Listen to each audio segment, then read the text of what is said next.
Assalamualaikum warahmatullahi wabarakatuh. Jumpa lagi bersama saya Adi di channel Ngulik Sejarah. Dan pada video kali ini, saya akan kembali lagi membawakan atau membacakan suatu treat horror ataupun kisah misteri untuk kalian semua, yang kali ini berjudul Sihir Pemisah, yang ditulis oleh Om Ras. Nantinya kalian juga bisa mengunjungi treat beliau secara langsung. Yuk, daripada kita lama-lama, namun treat ini lumayan agak panjang ya teman-teman, jadi persiapkan diri kalian baik-baik. Ceritanya akan saya mulai. Mari kita menuju ke ceritanya.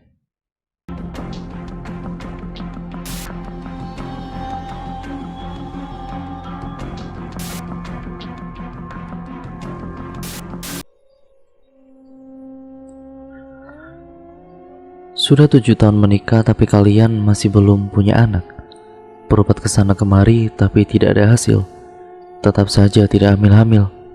Bisa jadi istrimu itu yang mandul, ujar seorang wanita parubaya pada seorang laki-laki yang sedang mencuci mobil. Ya, belum rezeki kalau istri saya itu sehat. Cuma ya itu, Tuhan belum memberi kepercayaan untuk menitipkan anak pada kami berdua, jawab laki-laki itu. Iya itu, mana umur semakin tua, kasihan ibumu itu. Kulihat sangat ingin mempunyai cucu. Apalagi maksudmu? Segala-gala cucu katamu. Bagiku yang terpenting anak mantuku bahagia, sudah cukup. Kalau masalah cucu itu, lihat bagaimana kehendak yang maha kuasa saja mau memberi atau tidak, karena semuanya dia yang mengatur, ujar seseorang yang baru saja keluar dari dalam rumah Ucu Bastiar. Kemudian memonyongkan bibirnya mendengar perkataan saudaranya tersebut. Memang benar Tuhan yang mengatur, Kak, tapi kita berumah tangga itu tentunya ingin mempunyai keturunan. Ya, anak jugalah yang akan mengurus kita dikala kita sudah tua nanti. Tanpa anak, apalah arti sebuah rumah tangga? Aku katakan kepadamu, ini kan rumah tangga anakku, kenapa kau yang repot?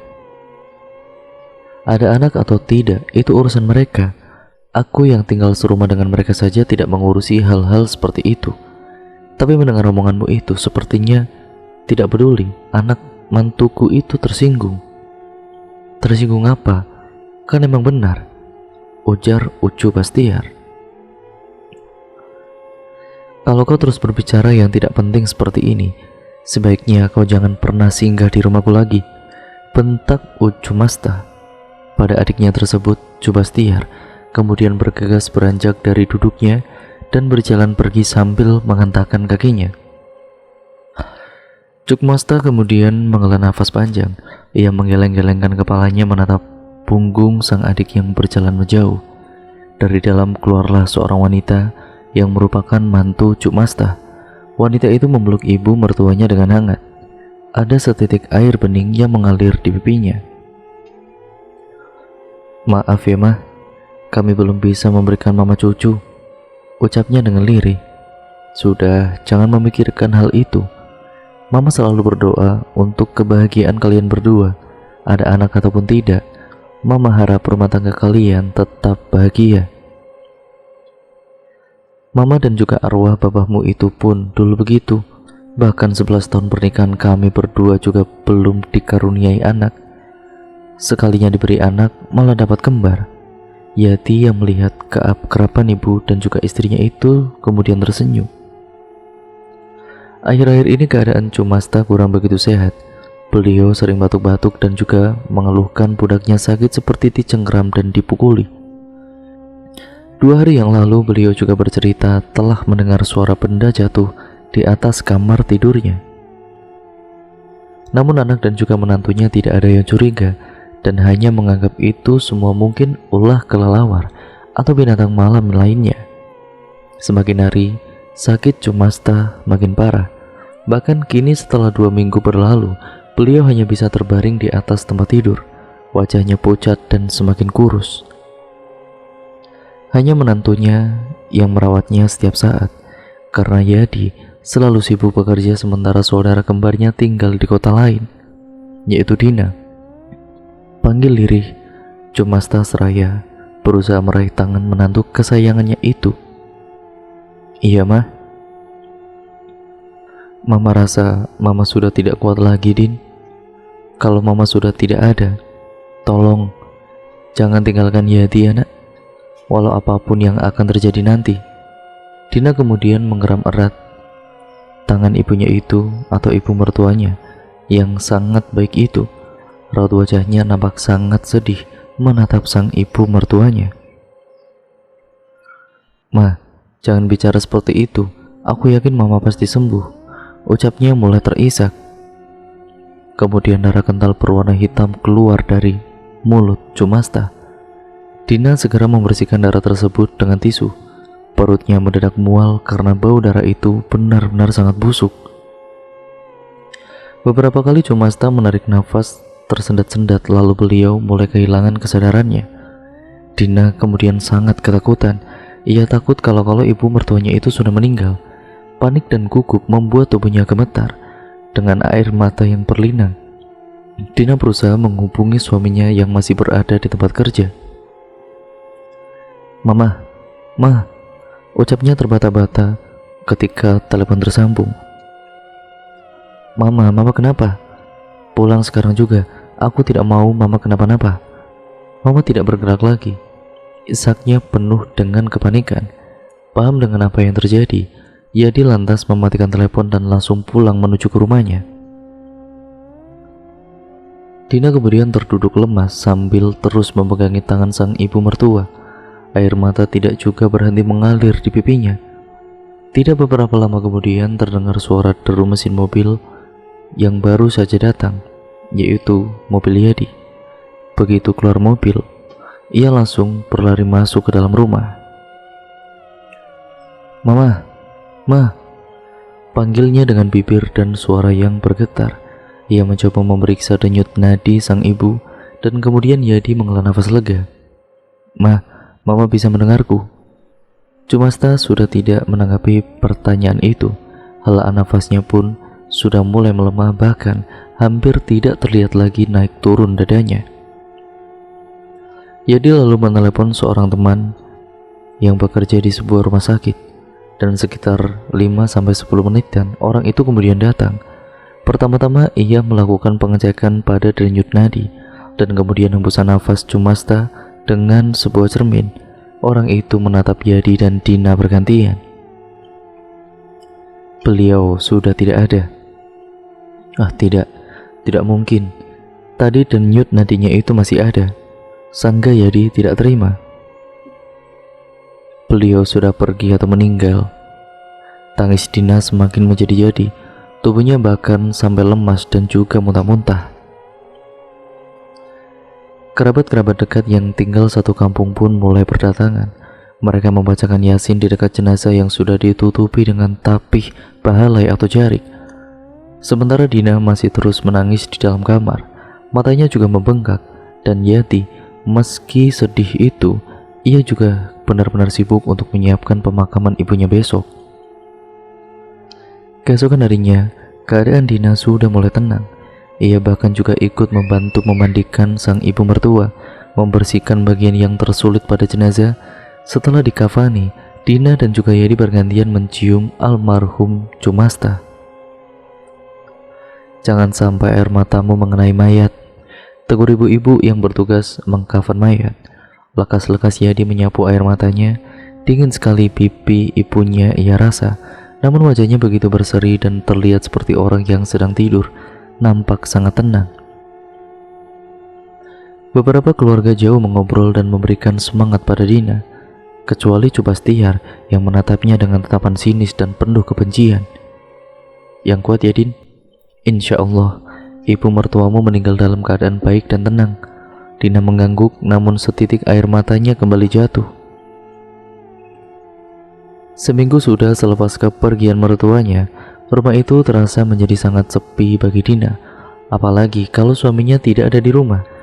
Kini tidak ada lagi ibu mertua yang selalu mendengarkan semua keluh kesah dan juga curhatan Dina.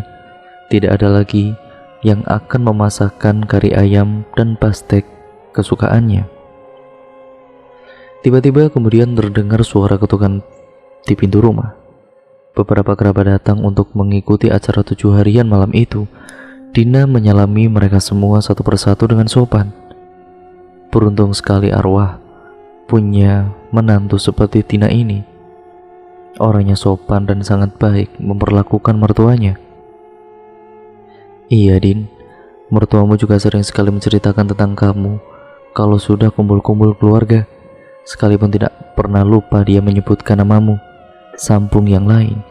Dina tahu ibunya, yaitu ibu mertuanya lebih tepatnya, memang orang yang baik, sangat baik sekali, dan itulah yang membuat Dina merasa sangat amat kehilangan sosok ibu mertua terbaiknya itu. Tidak terasa, air matanya mulai menetes kembali. Beberapa ibu-ibu itu saling senggol dan kemudian salah seorang di antaranya mengusap-ngusap punggung Dina itu. Maaf ya Din. Acara 7 harian malam itu berjalan lancar. Namun di akhir acara, ketika beberapa ibu-ibu membantu Tina mencuci piring dan wadah-wadah kotor bekas makanan lainnya, Cobastiar ikut ke dapur lalu mulai berkata yang tidak-tidak. Beberapa ibu-ibu yang ada di sana sudah berusaha menegurnya, namun Cobastiar ini mulutnya seperti api disiram bensin yang bila ditegur malah semakin menjadi-jadi. Ocehan jahatnya itu terhenti ketika Yadi masuk ke dapur dan menegurnya dengan nada suara tinggi. 1 bulan berlalu, Dina mulai merasakan perubahan yang tidak biasa pada suaminya. Namun Dina masih berprasangka baik dan tidak ingin menumbuhkan rasa curiga pada sang suami. Jadi akhir-akhir ini juga sering marah-marah, bahkan dengan hal kecil pada Dina. Semisal ketika rasa kopi yang disuguhkan kurang gula atau kurang pas, ia sampai melempar gelas tersebut lalu pergi dalam keadaan marah. Hawa rumah pun terasa sangat panas. Padahal di rumah itu sudah terpasang sebuah AC. Tinggal di rumah tanpa anak, tidak ada yang mengganggu, kok sholatnya terlambat? Tegur Yadi yang saat itu sudah akan berbaring di kasur, dan kemudian aku sudah sholat tadi. Begitulah jawabnya, ini kusiapkan untuk kamu. Kamu kira aku ini sudah melupakan kewajiban sholatku kah? Kalau aku belum sholat, aku akan mengambil sajadahku sendiri. Dina menghela nafas lalu kemudian kembali melipat sajadah yang ia gelar tadi. Kalau di kantormu ada masalah, kamu bisa ceritakan semuanya sama aku. Kita hadapi semuanya bersama-sama ya, ucap Dina lembut seraya duduk di dekat suaminya. Ah, tidak ada masalah, aku ngantuk, mau tidur, ujar Yadi dengan ketus. Dina menggeser tubuhnya ketika Yadi tidur membelakanginya. Begitulah keadaan rumah tangga Dina dan Yadi akhir-akhir ini. Tidak ada lagi percakapan hangat antara keduanya. Entah apa yang sebenarnya terjadi pada Yadi. Ya Allah, ya Tuhanku, hamba memohon kepadamu, lindungilah rumah tangga hamba dari kehancuran dan titipkanlah malaikat kecil di keluarga kami ya Allah. Terisak Dina dalam doanya dan brak, pintu kamar terbanting dengan sangat kencang hingga membuat Dina begitu sangat kaget. Ia kemudian beranjak dari sajadahnya dan bergegas berjalan ke arah pintu. Ia menengok kiri dan kanan mencari-cari penyebab kenapa pintu itu bisa terbuka dengan sendirinya. Namun Dina tidak menemukan apapun. Lalu kemudian Dina membalikkan badannya. Ia melepaskan mukenanya, namun di saat yang bersamaan terdengar kerontang atau kaleng yang diisi batu atau kelereng dari arah luar rumah, tepat di samping kamarnya. Siapa itu? Kemudian hening, tapi beberapa menit kemudian suara kerontang itu kembali terdengar. Woi, jangan macam-macam ya, ku siram air panas kau nanti. Lagi-lagi hening. Dina melihat jam di dinding, sudah menunjukkan pukul 8 malam. Suaminya sebentar lagi mungkin akan pulang. Dina langsung bergegas ke dapur untuk menyiapkan makanan. Di saat sedang asik menggoreng ayam, Dina ini kembali memikirkan perkataan suaminya semalam. Aku juga sangat ingin memiliki anak, dan aku sudah berusaha untuk itu. Segala macam obat untuk kesuburan pun sudah aku coba semua. Tapi mau bagaimana lagi? Allah belum percaya untuk menitipkan janin di rahimku, gumamnya dengan lirih. Pikirannya kembali menerawang jauh ketika ibu mertuanya ini masih hidup. orang yang selalu memberikan semangat untuknya, bahkan dikala keluarganya, suaminya, dan juga yang lainnya terus menyudutkannya. Kenapa orang sebaik mama meninggal secepat itu? Karena kebanyakan melamun alhasil ayam yang ia goreng menjadi gosong. Cepat-cepat Dina mengangkat ayam itu, lalu menaruhnya ke dalam piring. Dina juga membuatkan sambal dan juga tumisan kangkung untuk suaminya. Kemudian ia duduk manis seraya menunggu suaminya pulang. Sinetron yang biasa ditonton oleh Dina dan juga ibu mertuanya kini terasa sangat membosankan. Ditambah lagi keadaan hatinya itu benar-benar sedang tidak baik-baik saja. Sekitaran pukul 10 malam suaminya baru pulang dan keadaan baju yang sudah acak-acakan. Bekas merah mirip lipstik menempel di punggung bajunya, membuat hati Dina terasa sakit seketika, namun perasaan itu seketika ia tepis. Ia tidak mau menaruh curiga pada suaminya. "Kamu baru pulang? Sepertinya akhir-akhir ini kamu selalu sibuk ya?" Tidak ada jawaban dari suaminya itu. Laki-laki itu berjalan memasuki kamar mandi, sementara Dina berjalan menuju ke meja makan untuk menyiapkan hidangan makan malam. "Makanan sudah siap, kita makan sama-sama ya. Aku juga belum makan." "Ya." Mereka beriringan ke arah meja makan. Nasi yang masih panas nampak masih mengepulkan asap. Yadi mengambil ayam goreng itu kemudian menggigitnya. Tapi baru saja ayam itu masuk ke dalam mulutnya, Yadi lantas meludah dan melempar ayam goreng tersebut ke tempat sampah. Di rumah cuma sendirian, tapi masakan sama seperti orang yang mengurus 8 anak bayi. "Maaf, tadi aku sedikit melamun. Kalau ayamnya nggak enak, aku bisa gorengkan telur untukmu. Sebentar ya." "Wah, tidak usah." Dina menghela nafas panjang. "Maumu apa sih ya? Akhir-akhir ini aku selalu salah di matamu. Kalau memang kau ada masalah, katakan saja. Kau kira aku ini tunggul kayu yang bisa kau perlakukan seenaknya?" ujar Dina dengan suara meninggi. Yadi ini seperti orang yang baru saja tersadar dari hipnotis begitu mendengar perkataan istrinya.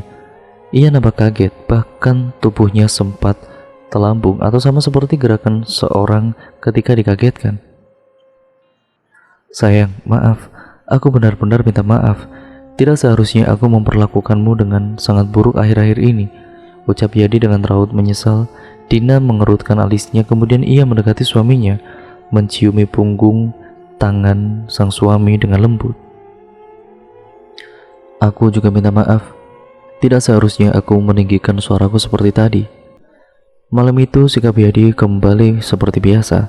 4 bulan telah berlalu. Hari itu Dina pergi ke apotek terdekat untuk membeli alat tes kehamilan karena ia sudah tidak datang bulan sejak 2 bulan yang lalu. Tapi ia juga tidak merasakan tanda-tanda kehamilan seperti mual-mual ataupun muntah-muntah sebagaimana kebanyakan yang dialami oleh ibu-ibu muda di awal kehamilan. Sesamanya di rumah ia langsung melakukan tes, dan setelah menunggu beberapa saat dengan berdoa agar hasilnya positif, ternyata yang ia lihat hanyalah satu garis yang berarti itu masih negatif. Sesak dadanya terasa begitu tahu bahwa ia tidak sedang hamil. Malam hari pun tiba. Selepas sholat Isya, Dina bergegas untuk tidur. Karena ia merasa sangat mengantuk sekali, baru saja ia terlelap, Dina mulai terhanyut ke dalam mimpi. Ia kemudian bermimpi melihat dirinya seperti sedang berbaring dengan kaki yang mengangkang, dan di sela-sela kedua kakinya itu terlihat seorang perempuan dengan wajah pucat yang sangat mengerikan, rambutnya panjang dan juga acak-acakan.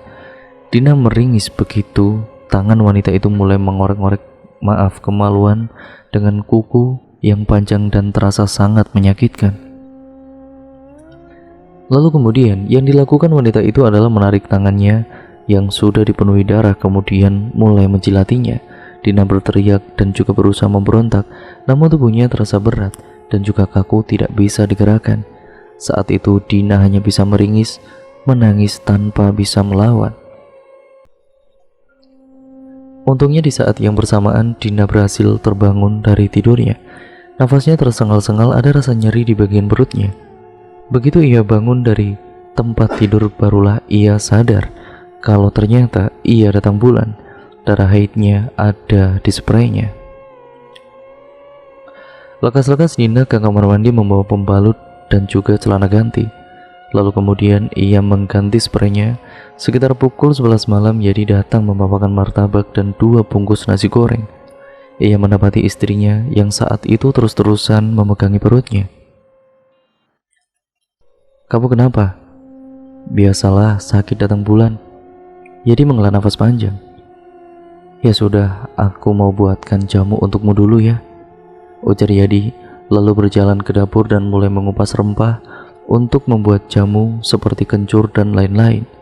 Sudah 10 hari berlalu, tapi haidnya belum juga berhenti. Dina mulai resah. Ia takut kalau saat itu ada penyakit yang ternyata ia derita. Namun, ia masih berusaha untuk menutupi semuanya dari sang suami. Hari itu, saat ia sedang melakukan panggilan telepon dengan teman lamanya di kampung, tiba-tiba Cobastiar datang dan langsung masuk ke dalam rumah tanpa permisi. "Aku mau pinjam uang.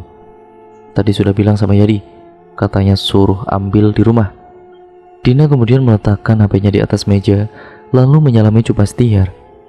"Mau pinjam berapa?" tanya Dina. 2 juta. Dina mengerutkan keningnya. "Saya nggak pernah pegang uang sebanyak itu. Kalau di ATM ada, tapi saya sedang malas keluar rumah," ujar Dina. "Kau itu cuma orang luar, sementara Yadi itu keponakan kandungku. Ibarat pepatah, kau itu hanya getah yang menempel di daun. Jadi jangan belaga." "Saya memang orang luar, tapi sekarang saya masih lagi berstatus istri sahnya. Dan juga rasanya selama ini Cobastiar lah yang selalu mencari-cari kesalahan saya." Tanpa memperdulikan perkataan Dina, Cobastiar ini mengeluarkan HP dari dalam kantong dasternya. Ia kemudian menelepon Yadi dengan suara yang sangat nyaring. "Kau tahu kan, aku tidak pegang uang sebanyak itu. Mana sekarang cuaca sedang panas-panasnya. Aku malas untuk keluar rumah," ujar Dina. "Ya sudah Cuk, nanti malam saya antar uangnya ke rumah ya," ujar Yadi dari seberang telepon. Cobastiar mematikan telepon itu dan kemudian berlalu pergi. Dina menggeleng-gelengkan kepalanya menatap punggung wanita itu. "Andai mama masih ada, pasti dia sudah mengusir Cobastiar tadi," gumam Dina. "Kak Din, kemarin malam aku melihat Cobastiar di sekitar rumah kakak kayak mengorek-orek tanah," ujar Ajin, anak tetangganya yang sering keluyuran malam dan terkenal sebagai pecandu lem fox. "Masa sih? Ngapain dia ya?" Ajin menggeleng, lalu kemudian pergi tanpa berkata apapun. Yadi kemudian pulang. Dina menceritakan apa yang dikatakan oleh Ajin tadi, dan Yadi cuma tertawa mendengarnya. "Ah, paling cuma halusinasinya saja, dia akan sering ngelem. Ingat gak waktu dia menjual tabung gas sama celana milik orang tuanya waktu itu? Apa kamu masih percaya sama dia?" Dina kemudian menghela nafas. Ia membenarkan apa yang dikatakan suaminya itu. Sudah hampir 40 hari berlalu, tapi darah haidnya belum juga berhenti keluar. Entah penyakit apa yang sedang ia derita. Bahkan bidan yang sering jadi tempatnya berkonsultasi tentang kesuburan pun tidak mengetahui pasti apa penyakit yang Dina derita saat ini. Dan sudah selama itu pula lah Dina selalu menolak jika diajak berhubungan oleh suaminya. Hubungan mereka yang awalnya sudah mulai membaik akhirnya kembali merenggang. Namun kali ini Yadi tidak lagi marah-marah, melainkan semakin lupa waktu dan sering pergi bersama teman-temannya. Seperti malam itu Dina menunggu suaminya sampai ketiduran di depan televisi, tapi Yadi belum juga kembali. Selama menderita haid yang tidak berhenti-berhenti itu, Dina tidak pernah sekalipun menceritakan pada suaminya. Ia lebih memilih diam dan juga menolak jika diajak berhubungan. Bahkan Dina juga sering bermimpi hal-hal yang sangat mengerikan, seperti mimpi bertemu hantu, muntahkan janin bayi, dan kemudian juga makan bersama dengan orang-orang asing yang memiliki wajah menyeramkan. Mimpi itu terus-menerus datang setiap ia memejamkan mata. Tubuh Dina kini menjadi kurus dan juga sangat pucat. "Kamu kurusan, Din, wajahmu juga pucat. Apa darah itu masih keluar?" tanya Husna, teman sekampungnya yang saat itu sudah bekerja di daerah tersebut. "Iya, tubuhku rasanya lemah sekali. Makan pun akhir-akhir ini sudah tidak nafsu. Aku takut kalau penyakitmu ini bukan sakit medis, Din. Bukan penyakit yang bisa disembuhkan oleh obat." Dina menatap Husna. "Maksudmu aku kena santet?" "Ya, bisa jadi. Mungkin ada seseorang yang tidak menyukaimu atau iri, lalu mengirimkan penyakit kepadamu. Tapi aku tidak punya masalah sama orang. Dan ya, saya juga bingung, nah. Kau tidak punya masalah sama orang, belum tentu orang beranggapan sama tentang dirimu. Lagi pula yang namanya santet bukan cuma ditujukan untuk orang yang saling permusuhan, tapi bisa juga karena si pelaku membenci korbannya atau ada rasa iri, ya semacam persaingan usaha atau bahkan rumah tangga. Dan jika benar begitu, rasanya aku tahu siapa orangnya," petin Dina. "Kalau kau mau, aku bisa ambil cuti dan menemanimu ke kampung. Kita ke rumah orang yang memberikanku pelancar berurusan." "Hah? Kau menggunakan yang seperti itu?" "Din, persaingan sekarang semakin ketat, sementara skillku tidak seberapa. Kau kira dengan cara apa aku bisa bekerja dan menempati kedudukanku saat ini dengan gaji yang sangat lumayan itu? Kalau bukan karena campur tangan, kau tahu sendiri maksudku kan?" ujar Husna tergelak. Dina kemudian mengangguk. "Tapi aku takut musyrik." "Din, kita akan berikhtiar. Semuanya Tuhan juga, atas izin Tuhan juga kan? Kau berobat ke mantri saja kan juga berikhtiar bukan? Aku kasihan padamu, Din. Kamu adalah temanku satu-satunya yang paling baik sama aku. Bahkan kau juga membantuku di saat-saat aku susah dulu. Jadi sekarang aku juga ingin membantumu dengan caraku," potong Husna sembari meletakkan tangannya di atas punggung tangan Dina. Dina mengangguk. Ia lalu memeluk Husna dengan erat. Dina yang ditemani oleh Husna saat itu telah menaiki ketek atau transportasi air mirip perahu untuk menuju ke kampungnya yang berjarak tidak begitu jauh. Sekitar hampir setengah jam, akhirnya mereka sampai di kampung. Dina menghirup udara segar di sana, hawanya tenang dan juga damai. Beberapa orang menyapa mereka dengan antusias. Mereka mengobrol hangat sampai kemudian tiba di halaman rumah yang memiliki ketinggian 2 meter dari tanah tersebut. Husna kemudian mengucapkan salam dan dijawab oleh seorang gadis berusia 17-an yang sedang berada di pelataran. "Amangnya ada?" Ada kak, lagi sambayang itu lagi sholat," jawab gadis itu dengan sangat ramah. Kurasa kita datang lebih awal. Padahal biasanya kalau berobat itu sekitar pukul 1 atau 2 siang, Din," bisik Husna. "Ya, atau begitu mending kita berangkat sehabis sholat zuhur aja tadi, nah." Kau ini." Husna kemudian tersenyum. "Kakak bisa kok ikut sholat kalau mau. Kami ada menyediakan mukena dan juga sajadah untuk tamu yang barangkali ingin ikut sholat," ujar gadis itu menyela obrolan mereka. "Tidak, terima kasih, Dik. Kakak sedang berhalangan," jawab Dina tersenyum. "Oh, ya sudah kalau begitu." Tidak beberapa lama kemudian mereka menunggu. Keluarlah seorang laki-laki parubaya mengenakan baju kaos partai dengan celana panjang yang sudah lusuh. Meski penampilan beliau terlihat biasa saja, tapi Dina merasakan sesuatu yang luar biasa padanya. Semacam Dina langsung menunduk dan segan saat melihat beliau. Wibawanya tidak main-main. "Ada apa, Husna?" "Begini, Mang. Sebelumnya kenalkan dulu, nama teman saya ini Dina. Nah, dia ini haid sudah beberapa bulan yang lalu dan sampai sekarang tidak juga berhenti." "Iya, Kadin. Kamu ini anaknya almarhum Tanti kan? Soalnya wajahmu itu ada mirip-miripnya dengan almarhum." "Iya, Mang. Anda benar. Saya memang anak almarhum dari Tanti." "Bah, kenal sekali aku dengan orang tuamu itu." Setelah mengobrol ke hulu ke hilir, akhirnya mereka sampai juga ke intinya. Amang Dirman mengangguk dan menatap kasihan pada Dina. Kasihan sekali aku mendengar tentang kehidupanmu ini, nak.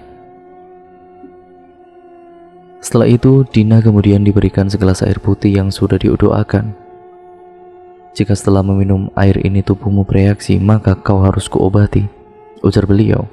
Dan sekitar setengah jam setelah meminum air tersebut, Dina kemudian mulai merasakan sakit di bagian perutnya. Ia bahkan sampai tidak bisa mengontrol dirinya sendiri. Amang Dirman menghela nafas dan juga mengangguk. Dina dibaringkan di atas lantai dan dialasi dengan tikar purun. Sebiji kelapa muda dibelah di atas perutnya, dan aneh sekali, air kelapa itu langsung terlihat berubah minyar atau berminyak begitu jatuh ke lantai setelah mengenai perut Dina.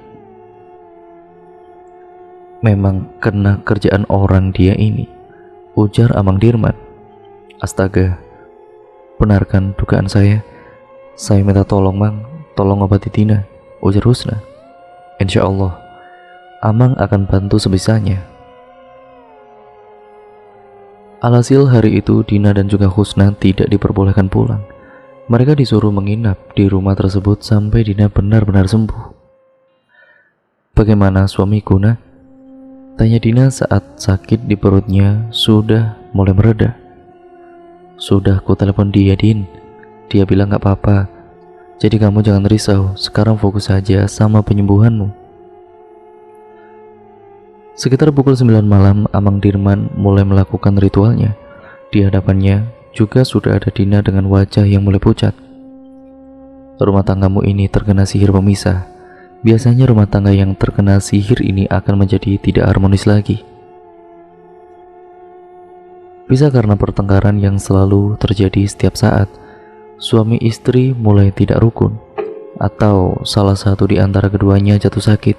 Biasanya yang sakit adalah yang paling balemu hambaruan, atau Om tidak tahu ini mengartikan ke dalam bahasa Indonya. Intinya lemah iman, kayaknya juga bukan. Pokoknya rentan terhadap hal-hal yang gaib. Dan yang paling parah adalah ketika batas waktu sihir itu sudah mencapai puncaknya, tapi rumah tangga orang yang dihancurkan ini masih baik-baik saja, maka salah satu di antara keduanya pasti akan meninggal dunia. Dan yang kamu alami sekarang ini sudah hampir mencapai batas waktunya. Kalau terlambat sedikit saja, bisa jadi kau yang mati. Lalu sekarang saya harus bagaimana? Kita obati kau dulu, baru nanti kita ke rumahmu. Seperti pengalamanku, sihir pemisah itu bisa dikirimkan atau ditanam dalam bentuk buhalan di depan rumah atau bahkan di dalam rumah jika pelaku adalah orang terdekat atau si korban. Pikiran Dina melayang ke waktu di mana Acin mengaku melihat Cobastiar yang seperti orang sedang mengorek-orek tanah.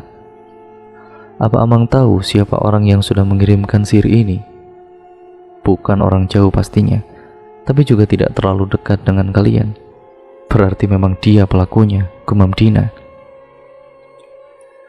Dina diberikan air di dalam sebuah gelas yang terbuat dari kayu.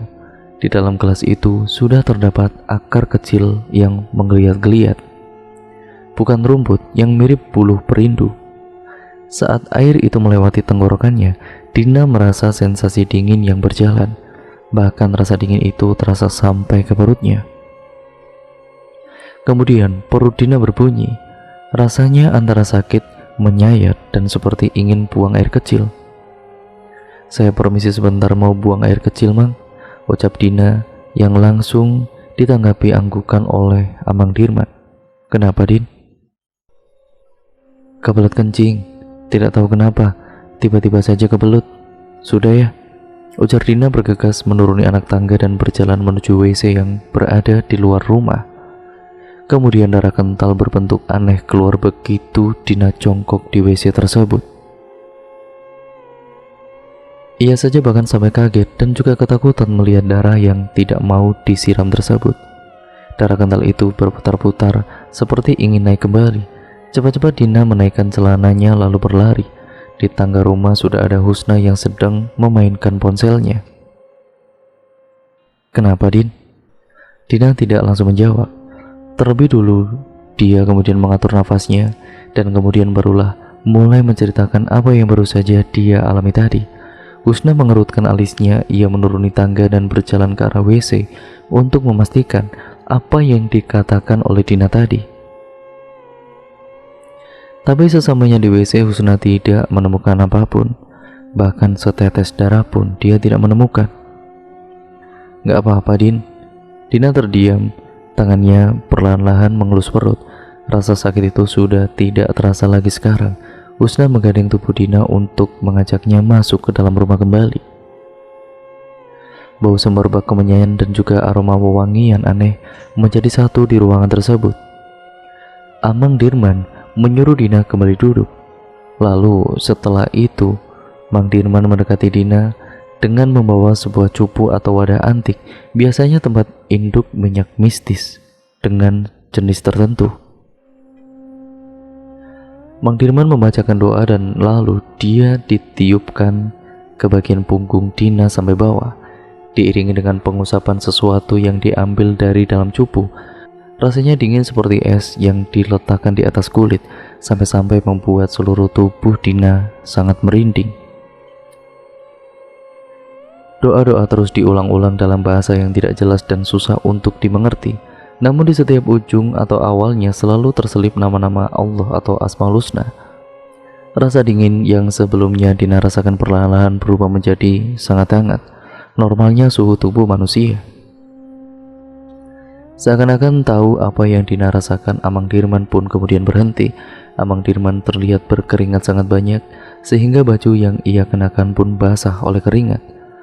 Malam itu, Dina dan juga Husna disuruh untuk tidur, sementara Amang Dirman dan juga istrinya masih mengobrol di teras rumah. Keesokan harinya Dina bangun dengan perasaan yang jauh lebih baik. Tubuhnya juga terasa segar dan juga ringan.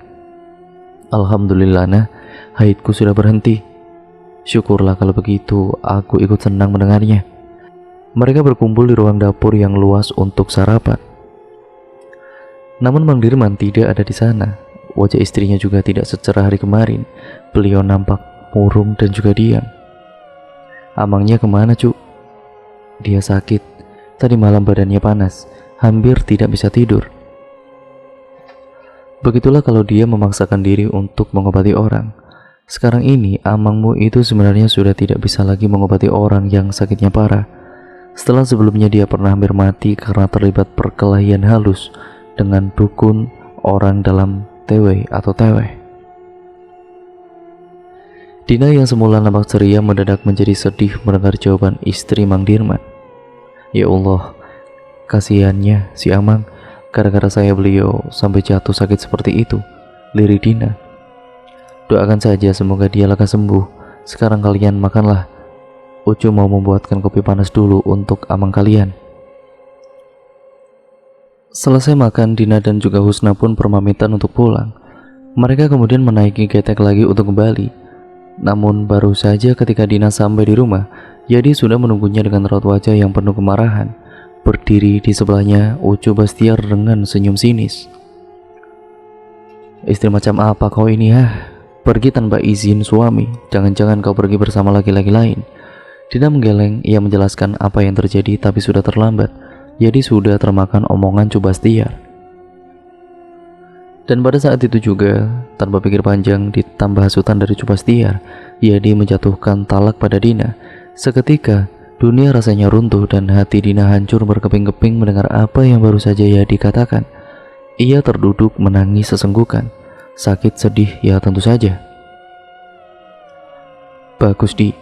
Kau sudah membuat keputusan yang tepat. Setelah ini, aku yakin kau pasti akan menemukan istri yang jauh lebih baik dari perempuan itu, dan yang pastinya tidak mandul." Husna yang mendengar kabar itu langsung menemui Dina di rumahnya. Barang-barang Dina sudah dikeluarkan semua oleh Yadi dan Cu Bastiar. "Kau tidak bisa mengusir Dina begitu saja, Di. Kalaupun ingin bercerai, kalian harus membagi harta. Di mana rasa tanggung jawabmu, ah?" Bentak Husna seraya menunjuk tepat ke wajah Yadi. Harta apanya? Kau pikir si Dina selama ini bekerja? Dia asik menghabiskan uang keponakanku saja." "Kau gila, Di.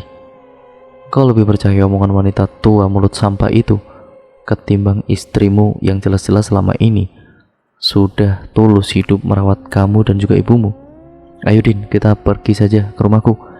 Kau tidak akan mati hanya karena bercerai dengan laki-laki egois ini.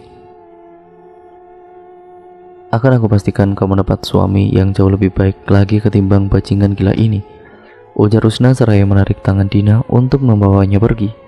Sekilas Husna melihat wajah Cobastiar nampak tersenyum puas menatap kepergian mereka. Aku tidak bisa bercerai begitu saja dengan suamiku, Nah. Pesan ibu mertuaku belum aku tunaikan. Pikirkan perasaanmu, Din. Untuk apa kau mempertahankan laki-laki yang bahkan tidak mau mempertahankanmu? Sepeser pun Dina sama sekali tidak menerima harta perpantangan dari Yadi, tapi itu bukan masalah besar bagi Dina. Ia juga tidak menginginkan harta tersebut.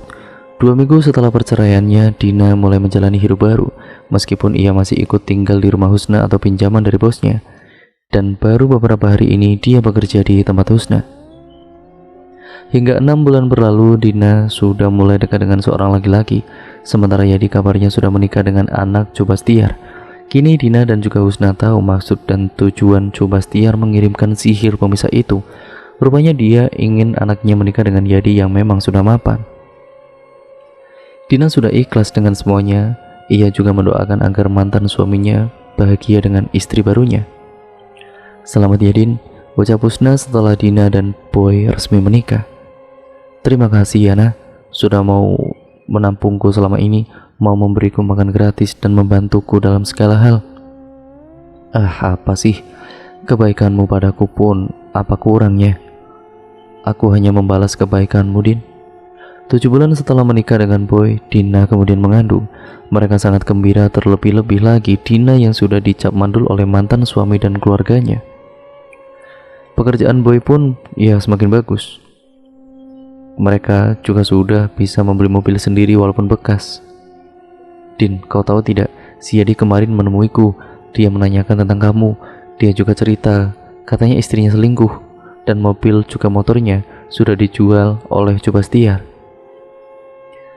Puasnya aku Din, ujar Husna. Apa-apaan sih kamu tegur Dina, walau bagaimanapun itu bukan kesalahan dia Nak. Lalu kalau dia minta rujuk, apa kamu mau menerimanya? Ujar Boy dengan segelas susu untuk ibu hamil di tangannya. Aku cukup berdoa untuk kebahagiaannya saja, dan untuk menerimanya kembali rasanya sudah tidak ada ruang di hatiku. Karena di sini sudah penuh terisi kamu dan juga bayi kita. Boy lantas tersenyum. Ia memberikan segelas susu pada istrinya. Husna kemudian ikut tersenyum melihat keromantisan keduanya. Selamat ya Din, ucapnya. Dan cerita pun akhirnya selesai sampai di sini ya teman-teman. Terima kasih untuk kalian semua yang sudah menyimak video kali ini. Mungkin durasinya lumayan agak panjang, jadi persiapkan diri kalian sejak awal ya teman-teman. Dan jangan lupa untuk kalian like, komen, dan share video kali ini sebanyak-banyaknya. Apapun yang terkandung dalam cerita pada kali ini, semoga kalian bisa mengambil hikmah dan juga pembelajaran di dalamnya. Jangan lupa untuk kalian subscribe channel ini dan nyalakan tombol lonceng notifikasinya, agar kalian tidak ketinggalan video terbaru selanjutnya dari channel ini. Sekian, terima kasih, sampai berjumpa di video yang selanjutnya. Wassalamualaikum warahmatullahi wabarakatuh.